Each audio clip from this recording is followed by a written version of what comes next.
Uh, There Dennis, was. I told him the Mhm. same thing when he came to Colosseum and he had a business card. I said, "What is this?" Because the last time we talked about Sean complaining about me being Mr. Universe, right?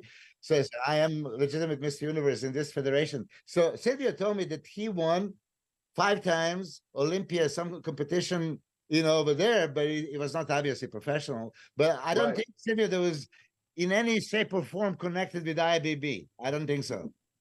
No, the thing was that look, we in amateur in Spain we were allowed to compete in other federation. So I competed in WABA, NABA, NAP, AFE, and IBB. So until when Rafael Santonga was still there, then he told me, no, you gotta belong only to the IBB. Then I told him, well, I am an amateur. Nobody's paying my bill, so I compete where I'm being called. Because in amateur, we were allowed to compete in everywhere. So it was after winning all those, smaller amateur shows. So I decided, no, it's just too much of every year the same winning. Then I gotta go to pro. So that was when I talked to most of the people around. They told me, no, IFBB will be the one good for you and the quality you have. So that was what really prompted me to drop other federation and then stick to IFBB.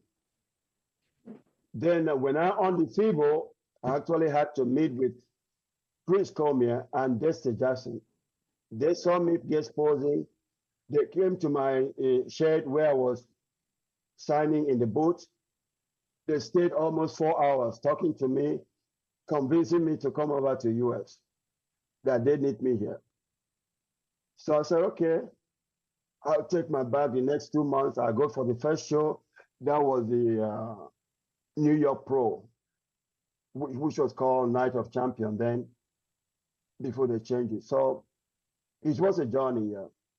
But all what I had over that amateur, not that I was claiming it, because then naively we competed in the federation, which was all to survive. But nobody knew over there in Europe, nobody as well advised you that there is, like, a bigger one like IFBB, you all have to belong. And then there is the bigger Mr. Olympia, which is the all and all for the top ones. So after having the knowledge about that, I said, okay, that's where I belong. I have to. So even without the support of Rafael Santonga, I had to pack my bag and leave. Yeah, I remember that. Did you? When did you first connect with Milos? That was the very first. I came in for a photo shoot after the New York Pro. So the Reader Flex magazine contacted me to come here to fly down to California. And then Miller Gym was where we had to do all the photo shoot. So I kind of find out, I said, why? I've been traveling from Spain down here, holding water. The hotel they lodged me was right in front of Miller's hotel. So I had to come back. I talked to Miller. So he allowed me to use his gym. Then I knew nobody. I knew nothing about it. So I talked to him. I said, well, what should I do? How can I become better? So that's how we started. The connection started from there. Yeah, but was this before or after Santa Susana? Because It I was can't. That was before. Okay, then I see you on before, the Santa Susana. There was because Santa Susana was actually the it was the first show that from here after training with you, yeah, your gym, before I went back for Santa Susana. Yeah. yeah, and then IRONMAN 2007 in Sacramento, New York. But this is what it is. Yeah, Santa Susana. If you remember, there was Paco Bautista and Marcus Rule, two Yeah. absolute monsters. Now that we're talking about, crazy definition, condition like crazy. They were 1 and 2, and then Dennis Wolf was third, and I think you were fourth, right? I was fourth there. Yeah. Well, Yeah. And after that, I started working with both you and Dennis Wolf. You too, Dennis Dennis. Wu. So there was I had a two Dennises in Silvio in New York, 2007, right? Yeah, that Dennis, was, yeah, Dennis 2007, I was one. there with Dennis. Yeah. Yeah, Dennis James was second, Dennis was third, and I think you were fifth. That's when Kai. I was no, I was fourth. Then he had a feet. Was that 2000? I think he wasn't that 2009. No, 2009 he won Ironman. Yeah, 2009 I won Ironman. Was In he 2000, was he there in the New York Pro in Oh, 2007? No, I don't no, think so yeah. either. I know he was 2009. Yeah, but yeah, that's yeah. but here, Hey, we are all so old we can't remember the fucking years and shit. but listen, this is Silvio. This, as I have you, you're a perfect example because I was talking to Jay Cutler, Bob Cicrillo about this 212 division and open. Right. Yeah, you were the one and only, I think, that won one day Europa 2008 right. lightweight, and then you won open the very next day. Yes, I was the very first one. That time, the lower class was 210. So I came in with the body weight 206. Then I won it on Friday. Then I did the Europa Super Show on Saturday. I won it also. 2 shows back to back, Friday and Saturday. So that was actually when the decision was made by the president, Jim Manuel and Bob. They told me, no, nobody can jump from the lower class to the upper class anymore. Then they asked me, what are you going to do? So I said, no, I'm growing. I still have to be with the big boys. So that was how I moved to compete with the big boys. Then David Hendry, that was second to me when I won the first place in 210. Then they dropped it to 202. No more 210. So I was the very first person that won it before they dropped to 202. From there, David Hendry went on to win the first 202 Mr. Olympia. Then I stayed on the 2007. I competed in the Open with the 7th place in Olympia. Yeah. 202. I don't remember that it was 210. I thought it was 202 first and then 212. See? No, they dropped it. I was the first one that won the 210. That same day, they dropped it to I 202. remember 210, and then then dropping it and changing it. Chris, are you not just saying that right now because he just said it? No, I remember it. I remember. Really? I do remember. You have better memory than me because my memory, I don't know. Certain things I can remember and some things I just can't. Even if you tell me, I can't. It's always been like the redhead stepchild because No, but everyone is like, okay. The thing is that in bodybuilding, there are a lot of things that occur within a period of time. It's not that we forgot about it. At that time, competition were back to back. There were a lot of competitions going on, and there were a lot of people who put in to compete. So they were competitive, all mindset on we winning. So at the end, wherever you place, whatever happened, everybody goes their way and get ready for the next one. Silvio, you are just because I'm a little mixed up here. I know you before you went to Spain, you were in Brazil, but you are originally from Nigeria, correct? That's right. So you went from Nigeria to Brazil, from Brazil to Spain? No, my dad was in the military, so they had to assign him with the NATO mission. Okay, so that's why you So came to Spain. Right, yeah. So actually, when my dad was killed in Nigeria, so I had to move because they were looking for the next of kin, to finish up the family. Oh, really? So I had to move. Yeah. Yeah. So with the whole politician over there doing what they like, so we had to decide to move. And before then, I have already started doing Olympic weightlifting at the age of 13. So winning on the Olympic Games, Olympic weightlifting competition, traveling around the whole of Europe and Canada for Commonwealth Games. So everything went on that I had to go to Russia. From Russia, drop at Germany. Then I'm moving to Spain to actually stay.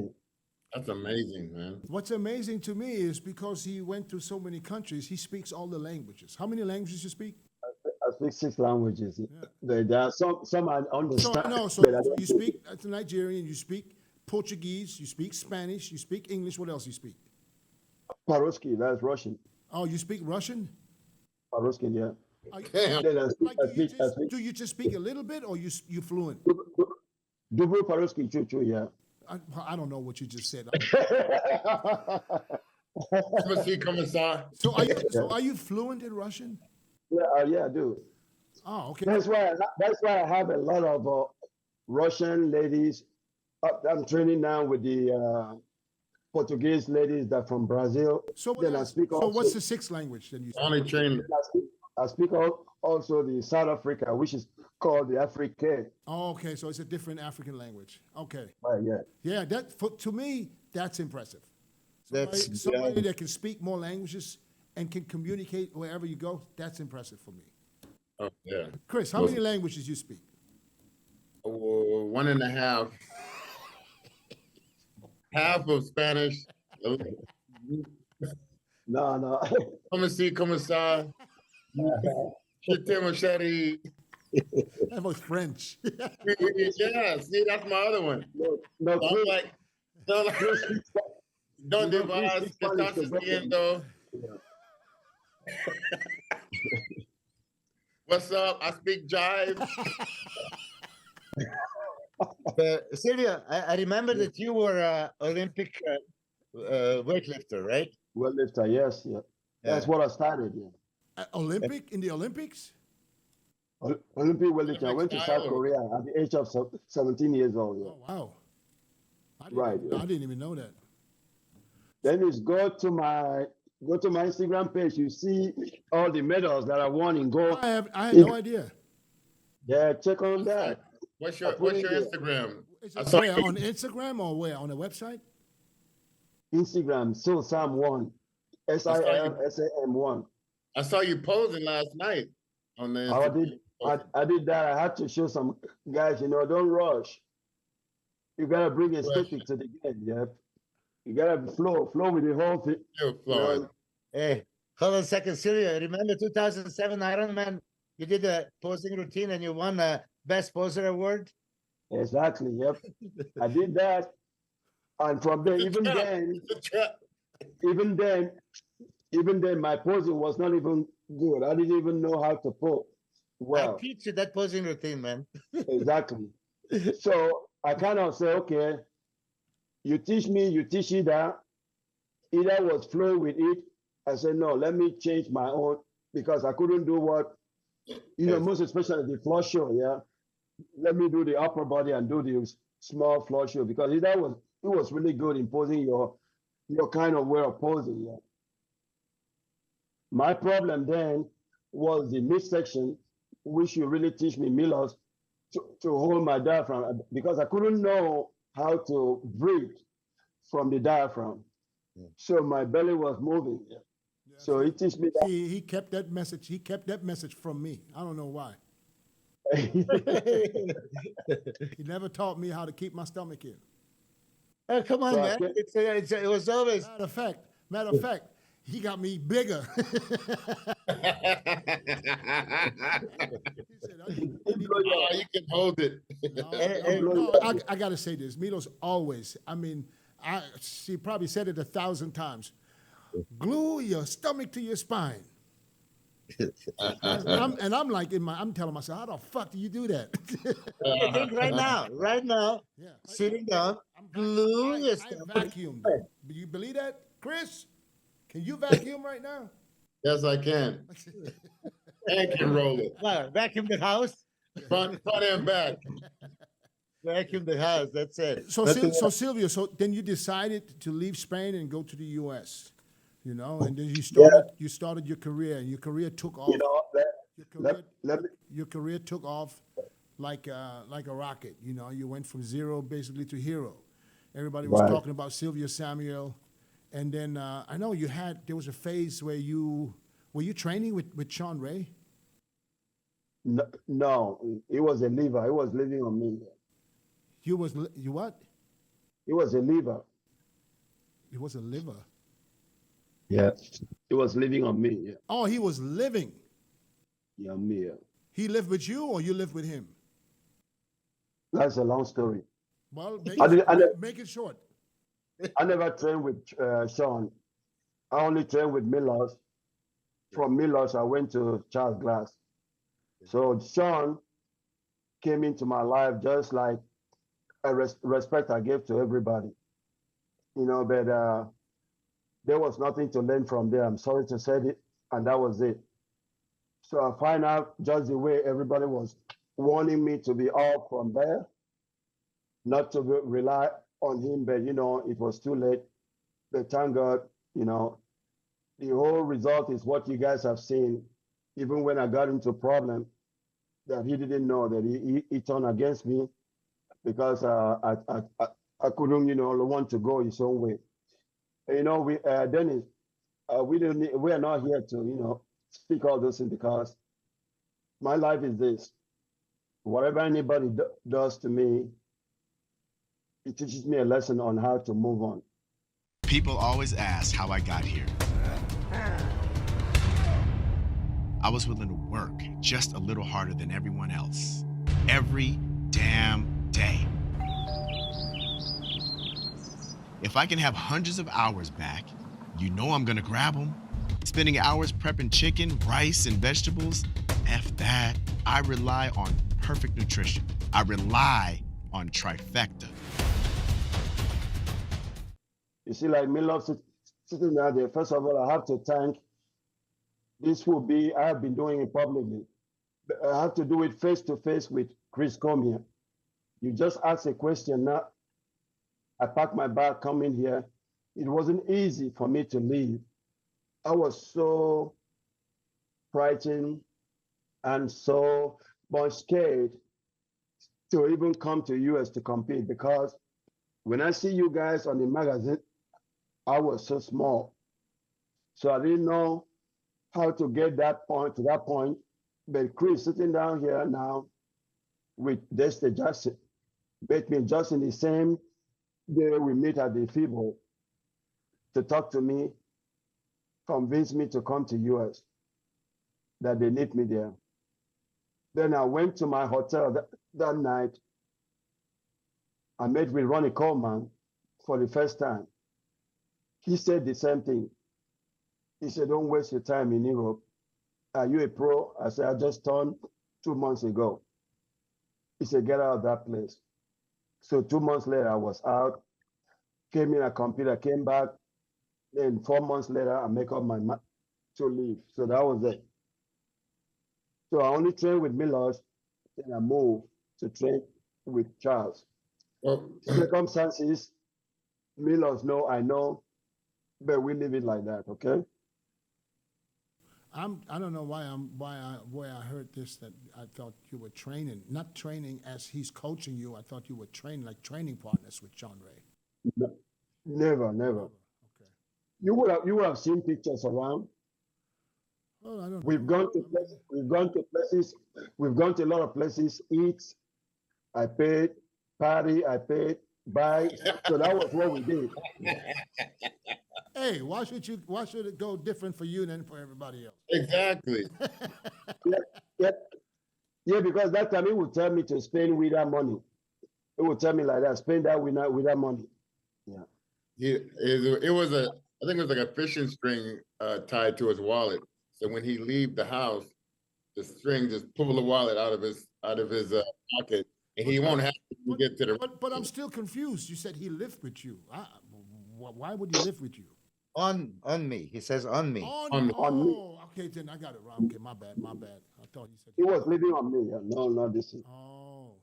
Well, can I throw in something because it's always interesting? That New York show, right? He's changing the subject on us.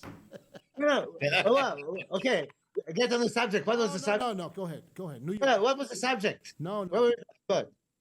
Okay. Never mind. What I'm just messing. I'm breaking in so to keep it interesting. Listen, because you competed in that show, and then it's which one? 2007 New York. Okay. Okay, so I took a picture of Silvio in the room, right? And looked Yeah. fantastic. She said, let me just post it on my bulletin board, right? But at that time, they were already kind of reader was pissed off at me that I'm posting too many pictures. They wanted to keep it quiet, right? They didn't want to, pictures on my bulletin board that's going to be instantly reposted everywhere for fans to see. Who doesn't want to see them? Like right now, you're looking on social media, So I'm there. I take a fantastic photo of Silvio. World needs to see it. So I said, fuck it. I'm just gonna post it. The world needs to see. We had publication deals back then. You remember? Well, that was the problem. You signed a contract with Flex Magazine. That was the problem. That was the Right. problem. Of course. And I signed an exclusive publication deal with Reader, so they didn't want that. So, Yeah, so did Milos get you fired? No. So that's when the problem was on MILOS. The problem was on MILOS because they kind of attack him, but I didn't even know until I finished the show. Yeah. Yeah, I was attacked by SHAWN, and then SHAWN came to Silvio and told him to get rid of me because I'm so dangerous, and I almost made him lose the contract and everything. And that's how that all started. Now that you say it, We're dangerous. I thought I was on the topic. You said I'm changing the topic. Yeah. That was SHAWN thing. You were dangerous, Milos. You were a savage. So he warned you about Milos. Yeah. No, Sean did not have any hand over there.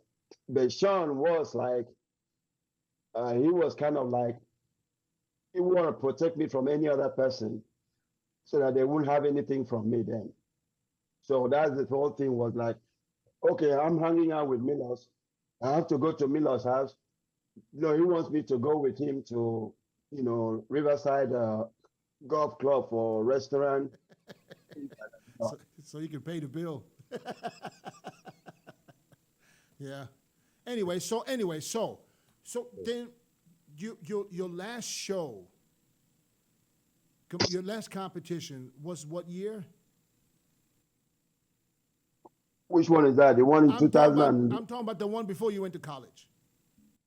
Oh, okay. That was 2009 Olympia. 2009. So that was the last time you competed. Then I came back, competed in till 2019. 2000. Before the COVID, yeah. Yeah. So how was that? How did that go? No, really, Dennis, I have fun with competition, and particularly Milos would have told you because I know he knows his stuff, but he knows also that I came in with my nutrition plan in my head. No guru ever does my nutrition, so I did my own thing. So when I came back, I knew very well I cannot put the size that I should have put in there. I'm also to a normal person. Let me just start with the 212 that it was then, coming back to 212. So it was good that first comeback I was placed top 3. That was the Indy Pro. Then I went on to the second one in Dallas. Then I came in 4th. Then Texas Tampa Pro, 4th place there. So I was planning back again to go back competing. Then the COVID came in, they closed down everything. So I said, okay. So what are your plans now? I have been, diverting my knowledge, my training aspect, every other thing that I've been, learning from individual coaches and my experience in this sport to be training a lot of people. So I have a lot of clientele since 2017. COVID shut down, then I came back again. So I have minds of every person that I'm training, which up to a girl now winning the Ladies Miss Olympia amateur in Spain and also in Argentina. Then other clients of mine, Chris, don't see me most of the time in the NPC and the muscle contest show, I bring in people that I'm working with. So they have been winning first time competition. I've been having class of people competing too. Yeah. So you're done competing. You don't think about coming back ever again. I wanted to do the masters this year, but then I don't really think the money worth going in for it yet. Hmm. So because we've been in the level whereby we work, we earn a lot of money in what we do, and if you're competing, coming back to compete in the masters, there should be something worth fight for. Yeah, So what are I'm you? making money. 47, eh? How old are you? I'm 45 now. Just 45. completed last month. Yeah. Yeah. Perfect. Yeah. I thought So I still have it.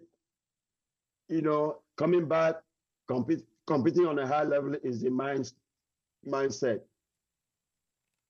I'm not done yet. That's why you see, like, I'm posing, I'm training, I'm healthy in what I'm doing.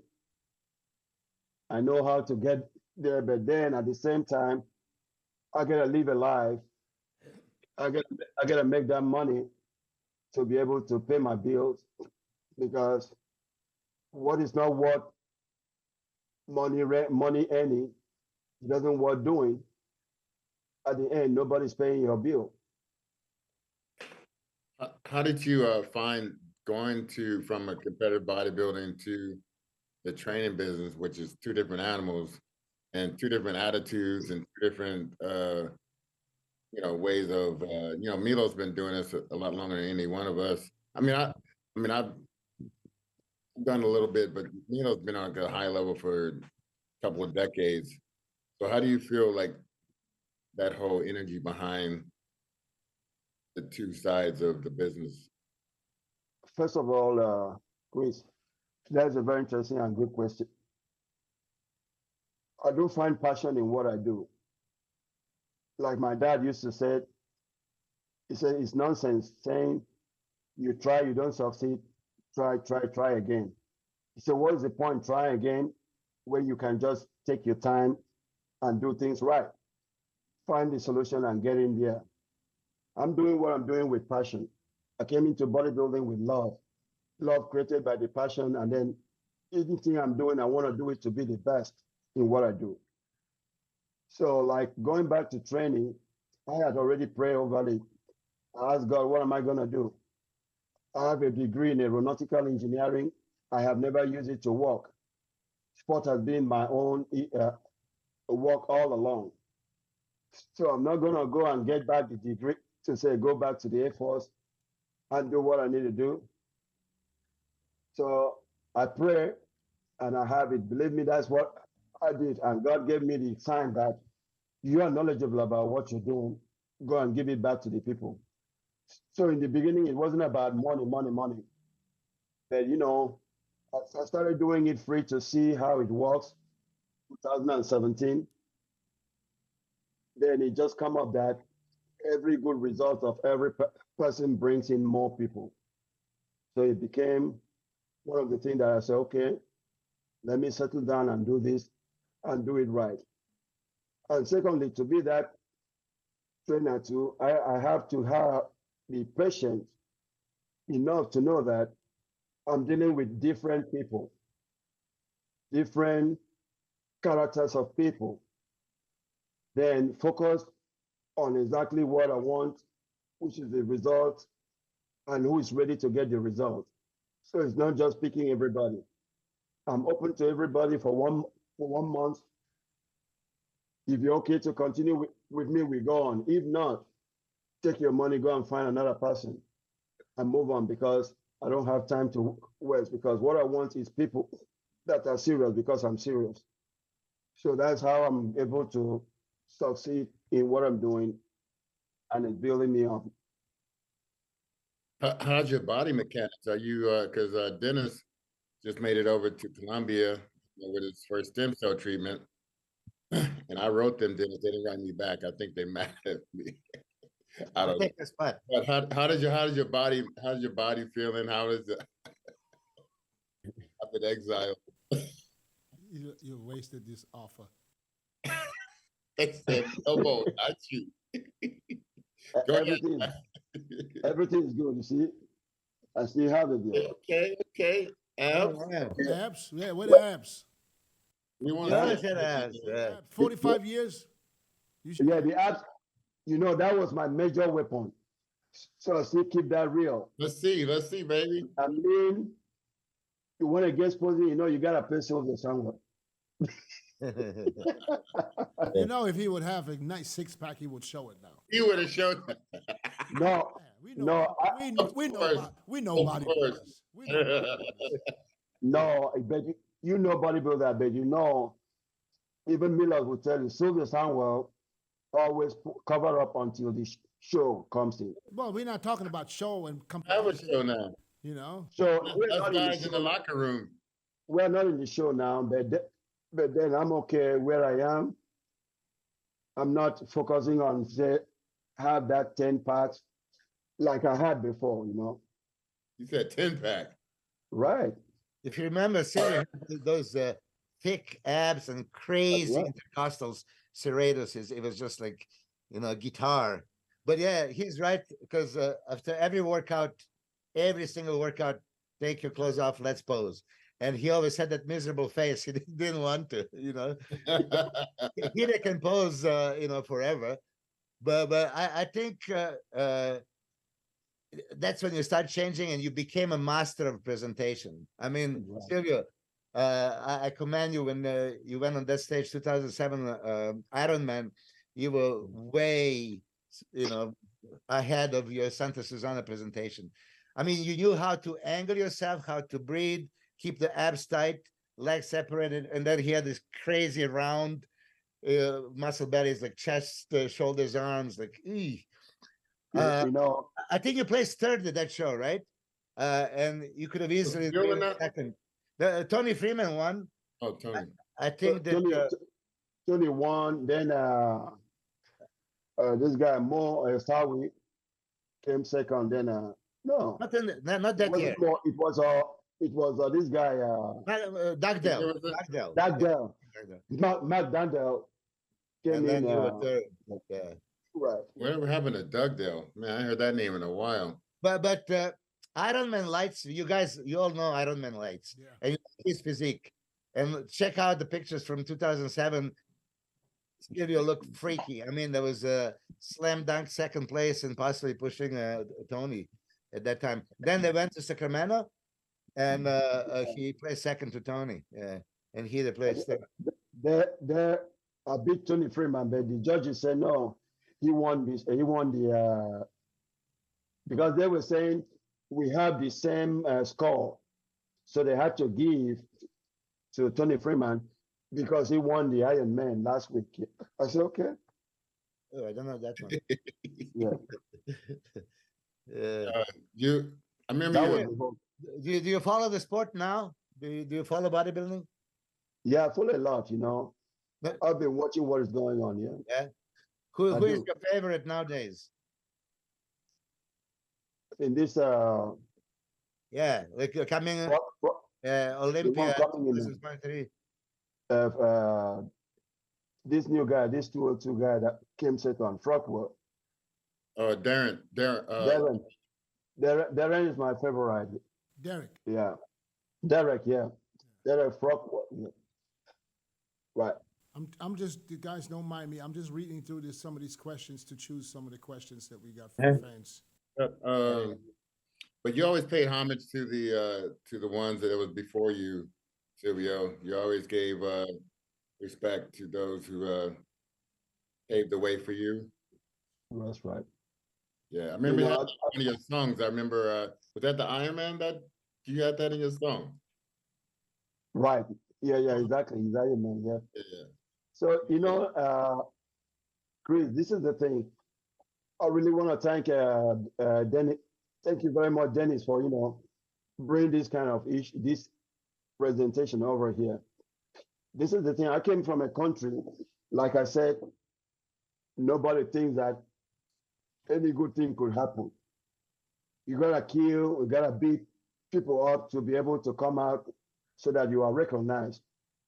So when I started even the discouragement that I had when I went to Spain, from even the president of Rafael Santonga, he didn't like me because I speak the truth. And then he blocked me in every way. Sounds about He blocked me in every way. But then I just want to say this because I have a reason why I came to US instead of representing Nigeria, that I represent Spain. Because I was rejected all along by Rafael Santonga. I never win any show in Spain, but always second. Then second, both two people will qualify for the world championship.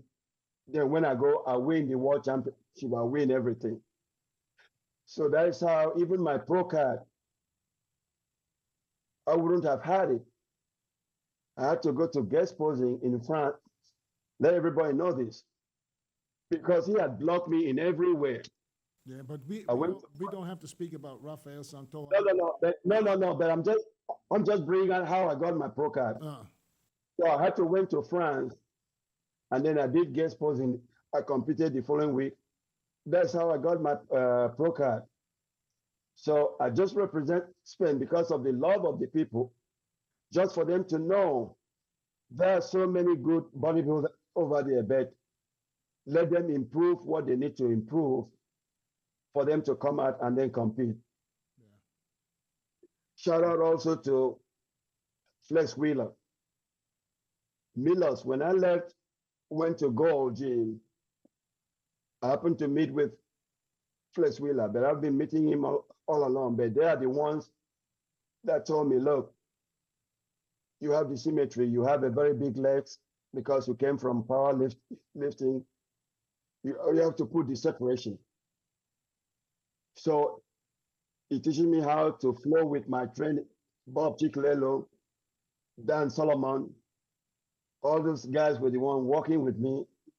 So even when I did the breakdown on the next show on the stage, it was something that, wow. So the shyness was gone. So I thank you for this opportunity, because it's a clear way for me to say thank you to all the legendaries, all the top icons of our sport that paved the way. Even to Joey, that saw in me what I didn't see or didn't know how good I was. I thank you all. Appreciate it. Here, some fan questions. We got a couple of questions. Let's get them out. I'll choose a couple of them because there's so many of them. He said, there's one. This is for all you guys. What training style worked best for you? Low volume or high volume? We'll start with you, Silvio.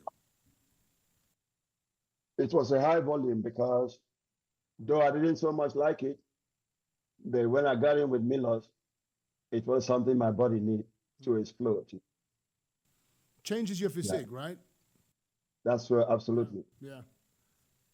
Chris? I like the fact that the volume training, the repetitions brought out my physique from doing, 2 sets of 40 reps with 315 on the squat and doing the high reps with the leg press, the high reps that I learned with Stridum was big on that volume stuff. And I think it gives you, I think everyone needs to go through that to get to where they're trying to go. Did you say 40 reps? Yeah, he said 40 reps. He said it. 40 reps 15 on the squat, yeah. 2 sets of 40, yeah. I was doing 30 reps with this and I was dying. But you're brain dead at 30. Now I'm just moving my legs for the next. That's good. But yeah.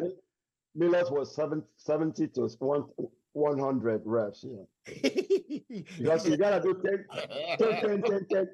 10 of everything, Yes, exactly. I mean, but listen, Silvio, those are good times. It was really, it was, listen, on that note, we did 2 workouts a day, right, Silvio? Right, yeah. Train 6 days a week, twice a day, and I was, overtraining. There's no overtraining, and they train like a mad dogs. I'm a high volume guy. for me, the last. But Milos, did you train high volume back in the days? Yeah, of course. I mean, so what does it mean, high volume? The low volume is Dorian Yates, Mike Manzer, heavy duty. Okay. You know, What's considered high? Starting at what rep range? 20. oh, Life begins at 20. so hold on a second. And then I misunderstood. If it's volume is just amount of reps per set. I didn't get this. I just volume of training. Well, reps Many sets. and sets, probably. Oh yeah, many sets. I took it as a many sets, not about the reps. Okay, so you can do low reps, but still do more sets is considered high volume? Yeah, I mean, Yeah. how Arnold did Absolutely. 5 different exercises, 5 sets each. That's 25 sets. Regan yesterday did the Jay Cutler workout, 28 sets for legs, right? Mhm. So and I talked to Jay about it. Yeah, you start with the leg extensions, 5 sets, and then squats, 135, 225, 315, and he was going 4 or 5, 2 sets. So I forget the amount of reps. You know, high. That's for me high volume, right? The low volume is just like very few sets, like Dorian and Mike. They would initiate, trash it, and leave it at that. Like while keep nailing the nail if you nail it in first hit. Mm. I was high volume always. Yeah, You know. it was just a legitimate question, I think, because Yeah. a lot of people don't know. If you say high volume, they think rep range. Rep, Yeah, that's No. why I didn't get it as a rep range. It's like many sets. Now, as many sets as you do, I like to mix it up and do something heavy, something moderate, something high. As Silvio just said, we did many things, 100 reps. 100, not to 20. 100, yeah, yep, You yep. know, I mean, not too often, but like one set. and the form is, I think, is important. Do you how much importance do you put on form? Yeah. Okay. Let's talk about this because that's an interesting subject, Dennis, as well. Importance of the form. Of course, as strict as you can is beautiful, right? Then you just use a particular muscle, full range of motion, all that stuff. But as John Brown would say, and that's how when Silvio came, he was a power guy. He was not cleanest form, right? It's not cleanest form. It's not like not moving, but he's using the muscle. So what if you initiate a little bit with the supporting muscle group, when you can handle the heavier load on the primary mover, even if you're cheating a little bit. There's some exercises that, okay, super strict, I understand, but there are many exercises that, side effect is going to be, beside primary mover chest, you're going to develop a front delts. Who cares? You know, that's a bonus plan. You know, so I'm not strictly into that as John Brown was saying, that the whistleblower thing, you know, that when they come with a camera and they do this kind of thing, right? You gotta fight that weight and move that weight, you know. And so what if, I mean, look at the Jay Cutler. Every time you do the biceps curls, that's like, you know, swinging like like a tree. And look at that biceps, okay? But he got the moment when it fires up and he squeezes and he stretches. Who was the weakest guy with the biggest arms? I'm not saying he was weak, but he just trained super light. Flex. Robbie Robinson. Flex. You think Flex? Flex was doing 130-pound concentration curl. Oh, not with me. He was doing 20-pound dumbbells. Oh, I'm just saying. How about Paul? Oh, Paul Delay. Paul, definitely. He's the most. You went extreme. That's the extreme case of straight muscle. And oh my God. But when Paul first walked into the gym, bro, it was like, look at this dude, man. But then you couldn't believe, he looked like he can rip the damn machine off the fucking damn beast. And he definitely don't have no legs under them pants. He took them pants off one day. We were like, holy shit. And those calves, huh? Everywhere. Muscle everywhere. And was he training light with everything? Oh yeah. Who else? Is another one comes to mind? I mean, you know, so it's not fair. But I'm asking you because this is just what I heard. I've seen it. See, but here, I have to. I heard Vince Taylor had some of the greatest arms, and I heard he was doing curls with 25 pounds. 20. He tore his bicep with a 20 backstage. He told me in Germany, he was guest posing, and he was doing a 20-pound dumbbell, something normal that he normally does. Tore the bicep from that. Greatest. He definitely has some, man. I really am a big fan of. I have his photo up in my house right now, signed. I'm a big fan of Vince Taylor, man. With that, Of course, we were all. But yeah, I heard this about Vince Taylor, but I didn't see him train really. You know, when you're pumping up backstage, you can't tell this, but you can see that. I mean, he contracts. He has that mind-muscle connection, and I have to apologize if you said that Flex was doing 130-pound concentration curls. Jesus Christ! I saw it. Because I only had that brief, I don't know how many weeks for that 2003 preparation. And literally he would take a 20-pound dumbbell and within 17 seconds, I mean, his biceps would be like full blown, like Jesus Christ. I mean, you know what I mean? So like Vince Taylor, did he need to do anything heavier when it worked for him? No. Flex would have this, you know, how overhead cable triceps extension, you know, one of those exercises I don't even consider exercise. This is like you want to warm up and look pretty, you know. You want to, you know, this sexy shoot for the gym, like with the face. But Flex had the little bony elbows and little bony kneecaps, and little bony ankles with this mass over it. That illusion was just. That was I mean, I'm amazed. 130-pound concentration curl. Crazy. I've never seen that before. I never seen anybody do that. Yeah. That's only on Chris, you sure it was 130 and not 13? He was strong as shit on that. Yeah. That was photo shoot. Yeah. I seen some stuff in my There day. you go. I seen 130. I've seen what's this guy on? Kenny Levroni. Huh? Kenny Levroni was doing a standing alternate dumbbell curl in the Coliseum with 110 pounds. 110 pounds. I mean, plus out 100. Yeah. Plus out 100. I got some 80s on a normal, but you know, like. I don't know. I thought Robbie was always trying to get me to go lighter, but that shit hurt so much more. I was like, go heavier. I need to go heavy, Robbie. I need to go heavier than that. Did you guys see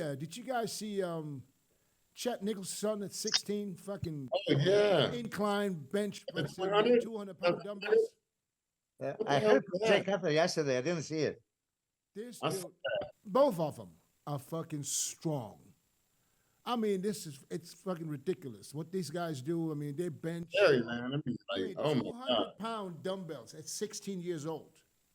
That was it. Just turned 17. I never saw that before in my life. Not that age. He turned 17 the next day, so he was doing literally by himself 3 reps with 200 pounds on the incline dumbbell.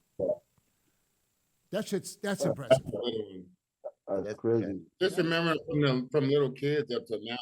That's just remarkable to watch. I remember these little kids running around in the room. At the Mandalay Bay. Okay, but let's say it. It's super impressive, but is it dangerous?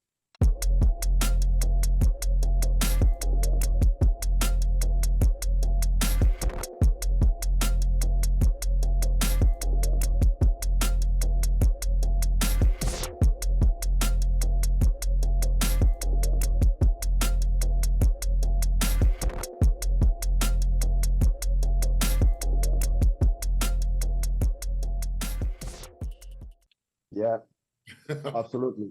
You know what I mean? Absolutely. But how can you? If I'm, his son right now, and I feel that power, and I can do it. Of course, next time I'm going to try a little bit more, shit. And I don't know at which point. I mean, we were all invisible, right? I really believe that Chet, because Chet's always there. Yeah, I yeah. think he kind of controls to make sure that they're not going overboard. Overboard, Let the yeah. line- let the I mean, line- that's what I hope, Yeah. that doesn't happen. It's super impressive. Yeah. Look, all of us talk about it right now, but Mhm. I was always super impressed with you, Dennis. You could push. I mean, whatever they put on a incline barbell or Dennis was a machine, monster. yeah, He was, anything he was a you push, monster in training. doesn't matter. You feel invincible at those Yeah, days. but it's different if you're in your 30s or if you're in your fucking teens. Yeah, no. If he's in his teens. He's 16, 17 years old. How far can he go in the future? You know what I'm saying? If he stays, if 22, 25. Can you imagine? If you were 25, it'd be great. He could be one of the strongest guys. Silvio, This how young were you when you started lifting weights? I was 13 years old. 1-3. So by the 17, what were you doing?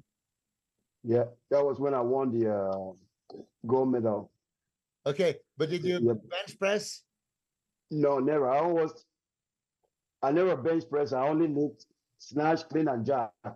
That's what we do. And then we do a lot of back squat, front squat, and deadlift. So you won the gold medal at the Olympics at 17? Yeah, South Korea, yeah. My record lasted for 12 years. Yeah. I had no idea. Did you know that, Milos? No, no, either. No. Did you know? No. You know what it means to win the Olympic medal? It doesn't matter what category. That's the ultimate. Check on my this thing, the Instagram I used picture, to. video I just posted 2 days ago. You will see that's me, my childhood. On the front there, I'm just 1 year old. What year was it? That. Yeah. You remember the year? Yeah, I do. Why not? Yeah. What's the year? Yeah. I'm gonna Google it right now. Yeah, check it. 88, yeah. Go ahead. 88, yeah. I used to wrestle. I know, man. The Olympics is a big deal, What man. year? What year was Silvio? What year? 80 was South Korea. South 2080. Korea 80. Yeah, 80. Yeah. Olympic. That time we didn't have all this internet, but pictures were around. Yeah. South Korea. 1980, you said? Yep.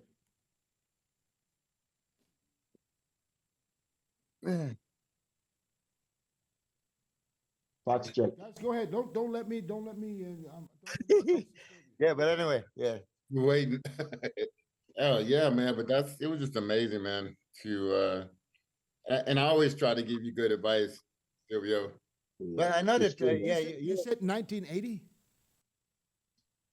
Yeah, please. Yeah. 1980 was the Winter Olympics. Do they have weightlifting there? No, not Yep. Not in winter, yeah. No, it was the Winter Olympics. South Korea was 1980. It was the Winter Olympics. No. Hey, 1980 was 43 years ago. So he No. will be No. 2 years old. I was in high school in the 80s. The 1980 was the Winter Olympics. Julio. 84 was the summer. That was in Los Angeles. The summer. 84 was not 84 84. was Los That was- Angeles. I was there. 88. Yeah, 88. Yeah, which year No, was you born? it's 88. 88. Not 84 was Los Angeles. 84 was 88 Los was Angeles. Yeah. Right, 88. Here. 88, yeah. South. So okay. I was about to say because, so how old were you at 88? I was 17. about 22, so I was. How old are you? So you 45 17. now? How does that work? Yeah. How does that work? How old are you really? Are you 60? How old are you? I think He's 60, 47. He's hiding his age. Yeah, how old yeah. No, are you? Come on now. Yeah. You can tell us. if I was born 77, so what's Okay. the difference? Yeah. 77. Okay. Yeah. So 88, you were 11 years old. Right. So, but you said you won it with 17. At the age of 17, yeah. Okay, I'm confused. Milos, take over, please. That's okay. Yeah, you check that later. I'm confused. He said, take Check over. that later. I'll send you the map. Yeah, Yeah, I'll okay. send you the map. So you won in '88 at 17 years old. You know, that time in Nigeria, we will have to compete. First of all, Commonwealth Games, which was held in Canada. Then we'll go over there. Then later on, now the Olympic Games. The What category? Come on. What category? How heavy were you? I was 64 body weight in 64 category. They have, Where this guy was they have- competing, they have Niam Suleiman now was competing that time. That was the main thing. Yeah, Niam Suleiman now. Okay, there's no. Yeah. It doesn't say 64. It says 60 to 67, Yep. or 67 to 76. The 64 body weight is between 60 Okay. to 67. Yeah. Okay, so it says gold medal Joachim Kunz from Germany. Yep. Yeah, it's some. He forgot something. Don't worry, Dennis. You know, go over it. We will check that later. It's you're going live. Yeah. Yeah. No, don't mind. Hey, it's, you. That is listen, what- I'm what- just- Wait a minute. Whose show is this? They want to make Hey, wait a Dennis. minute. Dennis want to make me look like It is Jay, the Menace. What do you mean I want to make you look like what? What are you talking about? No, go ahead. Go ahead. I'm going by what you telling me. I'm not going by what I want to make you look like. Let's talk bodybuilding. Oh, Yeah. okay. Okay. Well, Because Chris, that's my past, continue. Let's talk that's my bodybuilding. past life. That's my past Hey, life. So, It's been a long. I came in from somewhere, and then I've been doing it since you didn't know. But there was a life I had lived, and there was the things I've been doing before. I did not just jump into bodybuilding. A lot of people know me from this thing. Even that is where most people know I was lifting weight before coming to bodybuilding. So it's okay. All that is fine. I was just saying. I mean, if you come on here and you tell me you're Olympic weightlifting champion, then I have to take your word for it, right? Okay, good. Yeah, thank you. Okay. Thank you. All right. What else we got? So what about the Texas show coming up? Do you know? No, You- what is Texas? Oh, there is the two shows before. There is Was it? Benidorm, Spain, and then there is Tampa, and then there is Houston. Yeah, Oh so yeah, Tampa's August. yeah, Benidorm. I don't know who is competing. You know, there is a few Europeans. Yeah, Roman Fritz is competing. Roman, yeah. Emir Omaralchik is competing, and I guess American. some of the European guys. What did you think? What did you think about the Chicago pro? See anything? I you know what? I saw some pictures again. Rosa took second, right? Yeah, I think John looked good for John. I mean, it could have. I think it. I thought I was gonna have John winning just because the other Yes. back double was not. I kind I of don't thought so too. I kind of thought so too. But I guess we're not there, so we don't see exactly what's happening on that stage. So, and, you know, huh? No, but pictures, pictures is pictures and videos is video. It's different when you sit in front of the stage and you see those guys on stage next to each other. Sometimes somebody can look better in pictures than the other guy. Yeah.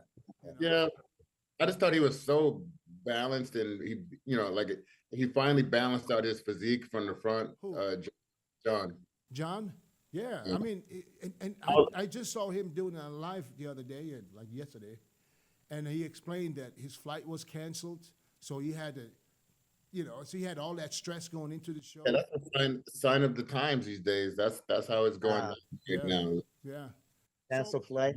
From Florida and from the East Coast back, into the Midwest and So listen, did you guys, this is what I wanted to ask you. Did anybody saw Carlos Thomas Jr. guest posing at the Victor Martinez show? not personally, but I saw the video. Yeah, and that's what I mean. Yeah. Did you see yeah, that? I talked to him. I talked to him and the dad a lot. Of course, you can't talk to him without a dad. Right? Oh, yeah. Right. I like to talk to the dad. He's funny, man. He's funny, man. So, I mean, he is what, 2 weeks? Was it 2 or 3 weeks out? No, it's 3 4. weeks now. 4 weeks out. 4 weeks out. Yeah. Where is he? 4 weeks out. He's gonna need more detail, and they need to really understand that part. But impressive as hell. I gotta say, very impressive. Very. A lot of people put it up. Kind of went viral if you. This dude must have the biggest quads out there right now. Yeah. Yeah. His quads is fucking. I'm sure he was built like that. His dad got big ass calves. Yeah. His quads. Because I had a guest pose at my show in Frankfurt last year. He was off season, but his fucking legs. I mean, you can still see it now. His legs is. I don't care how much he loses. His legs are always going to be huge. Going to a tough show. I mean, this was like wide open. I don't know why he didn't peak earlier. I don't get it either. I don't get it. But I think he wasn't. I don't think he was ready where he wanted to be earlier. Yeah. Well, when you wanted to be, you're standing next to Hunter Labrada and Andrew Jack. It's not a good idea, Yeah, so I think I'm just glad he made a little noise. So at least people are gonna be looking for him to make his debut. That probably wasn't. Yeah, but who would? Why would you not do 2 shows, 3 shows at your debut? Yeah. Why would you go for the last one? Yeah, I would qualify. Probably went Tampa and then to there. Huh? Probably went to the Tampa first and then there, just to throw your name in the hat a couple of times. I guarantee you this: if he saw the pictures, if he saw what the lineup in Vancouver and Chicago, he'd probably saying, "Shit, I probably should have done that." Yeah. I know I would have said this. I would have said it. I was like, damn, I missed out. He could be at home chilling right now. So now he's going to have to throw himself into the mix with Andrew Jack, Hunter Labrada. Who else is in the show? Who am I missing? I think they Blessing. I think it was, What's wrong with Blessing? What's wrong with Blessing? Well, he didn't peak right, obviously. Huh? He didn't peak right. But he was coaching. He was coaching himself. I don't care. But when I look at Blessing, Yeah, that's the thing. Like I've done many shows by myself. Yeah, you don't really. You don't use that as an excuse. No, it's not an excuse.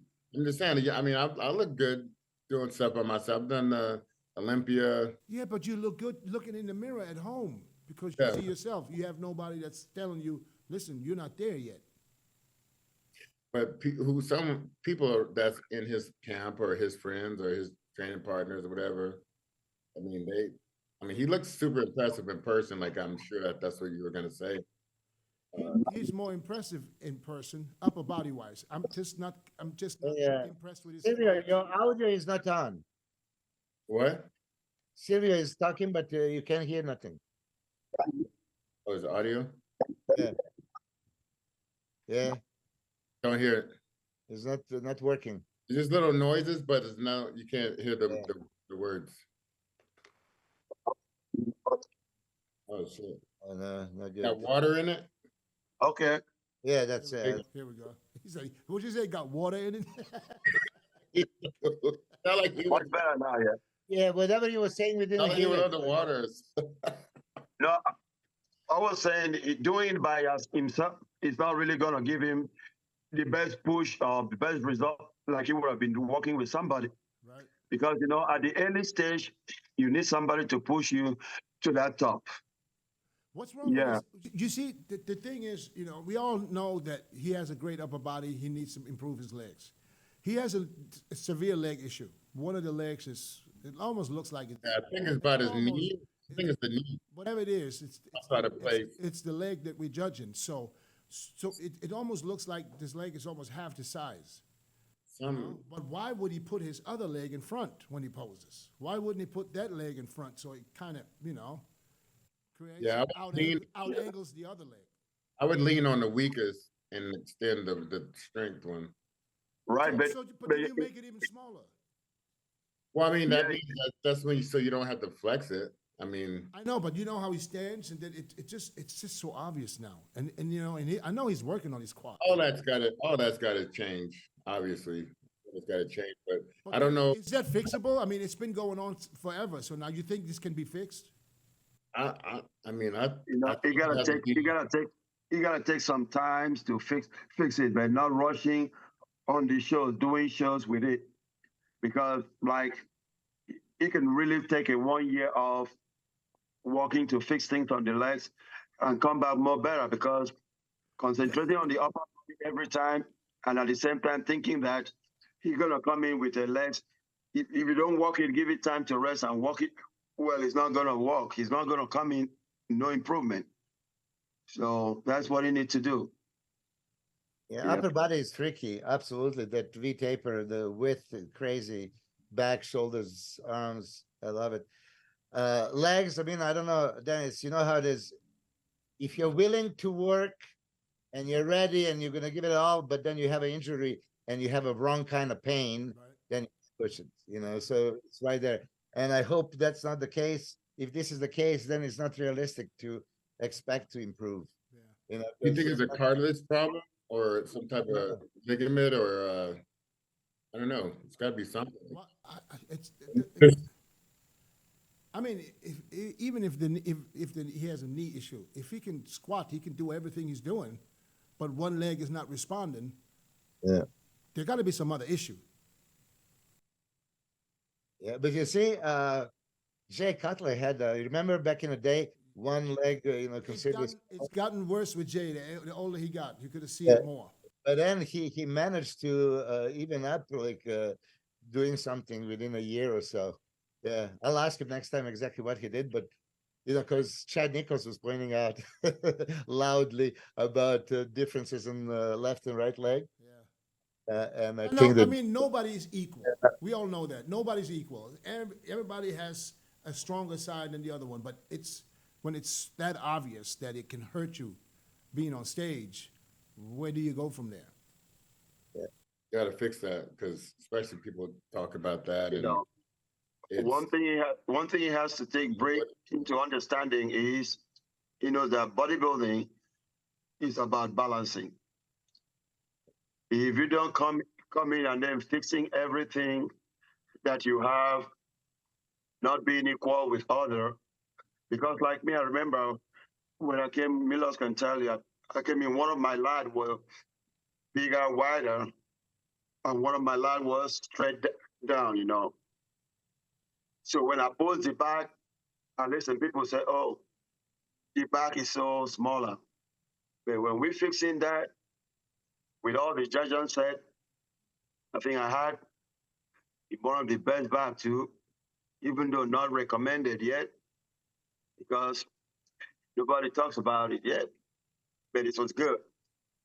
So I always believe that any bodybuilder should not, mostly the newcomers, don't rush over things.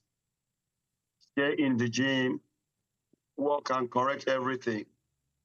I was always told how good I was, but I never believed myself because I knew if I believed myself, I would be stuck somewhere, not improving. And when I came in, I was so hungry to be on top of there, never knew it. And that really helped too. So that's the only thing I can tell all these guys, don't rush. Yeah, do your homework, win the show in the gym before you get out there and have fun. do you think like social media and the social media era wants, a lot of guys want the results like tomorrow and willing to do whatever to microwave their body into shape, or you know what I mean? Just like, I don't know, they just want results tomorrow. Like I was happy with results over a little bit of time. And I don't know. I like Stanimal. Stanimal's been doing it over time, and I commend him for going into show after show like that too. So amazing. shout I out mean, to he's him. repeating that condition. Hats off to him. I think he's gonna keep competing until he qualifies for Olympia. Well, That's his goal, huh? yeah, I mean, hats off to him. He was ripped to the bone, right? he was best conditioned guy, but he just didn't have enough muscle. He did a little bit So- more. So you saw John winning, right, Chris? Yeah. And you, Dennis? I think it could have went either way, but I would have probably preferred John. Yeah, I mean, I like Justin's shape. Like, whoo, I never seen him live. All these pictures, V-taper, incredible, super small waist, everything, right? But if you just when he turned around, definitely he lost those shots to John, and John just had more muscle. Yeah. But I more personally think if he's vacuuming like that, it's really making his upper body look way longer than what I would like it to be. I think you can get a little bit of more contraction out of his oblique area to just shrink that upper body a little bit, not look like that elongated body. Yeah. You see, on that note, back in Yugoslavia when I was there, I had much smaller stomach than the waist than another guy, and about the same shoulders and everything. Upstairs, lats, shoulders, but much smaller waist. So you would think that's good for bodybuilding, right? But this guy actually looked considerably bigger. He had a thicker waist. But, when I look at it, I say, yeah, so now my small waist is actually going against me. I look so much smaller, which doesn't make sense. But something like that you said right now, when you elongate like this and you look stringy, sometimes it's not the best choice, right? You have to play to your strengths. He had a super small waist. Oh my God. But yeah, I know what you're saying. Yeah. And on that note, we are at the end. Silvio, I appreciate you. Thank you for making the time. I know you're busy. We'll probably see you back at the gym. We'll probably see you back at Gold's Gym training your clients. Milos, Chris, thank you guys as always. Good to have I you want on. those shirts too. Huh? I want those shirts too that Yeah, I got it. I got all the colors, man. That's why I want to ask that to us. Dennis, will I have your shirt or where do I get it? It's funny. Everybody, you know who asked me also? Derek from San Diego. I love this gym. Put CC right here though. Derek Farnsworth. Those are just shirts that I have. Really, I used to sell them. 15 years ago, right? Get one with the logo behind on the bag, the picture on your bag. Oh, yeah. Get that one with that. Yeah. I don't think I'm that popular anymore that I can sell. So, anyways, we got to get out of here. Thank you guys. Be safe. Bye, my brother. God bless.